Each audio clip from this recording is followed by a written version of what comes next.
Las tablas son algunas de las estructuras más útiles del procesador de palabras.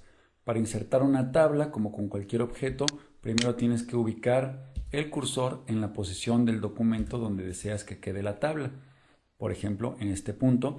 Y luego te vas a la ficha Insertar tablas. Dentro del comando tabla hay varias opciones. La manera más sencilla de insertar una tabla es simplemente desplazar el puntero del ratón sobre esta cuadrícula para crear la tabla de las dimensiones que tú quieras. Puedes ir viendo el efecto directamente en el documento. Voy a crear, por ejemplo, una tabla de 5 por 3 y al seleccionar tengo ya automáticamente creado una tabla de 5 columnas y 3 renglones.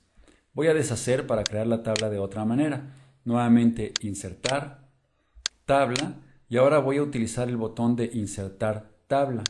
Este botón me permite especificar numéricamente cuántas columnas y cuántas filas quiero utilizar. Por ejemplo, 5 columnas y 3 filas. Pero además te permite definir si tu tabla va a tener un ajuste automático entre columnas, si se va a autoajustar el contenido, si se va a autoajustar a la ventana. Vamos a dejar estas dimensiones estándar y crear la tabla. La tercera forma de crear una tabla es dibujándola. Voy a deshacer la creación de la tabla y nuevamente utilizar insertar, tabla y utilizar ahora el botón dibujar tabla.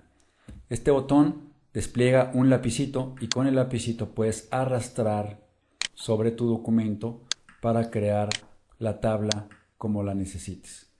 Como puedes ver, esta forma de crear las tablas es muy útil cuando quieres crear una tabla con dimensiones especiales, que no es simétrica, vertical u horizontalmente. Por ejemplo, esta. En la primera fila tiene ciertas dimensiones, cierto número de celdas, y en la segunda fila es distinto. Cuando estás trabajando con la herramienta de dibujar tabla con el lapicito, aparecen las herramientas de tabla y dentro de ellas está también el borrador.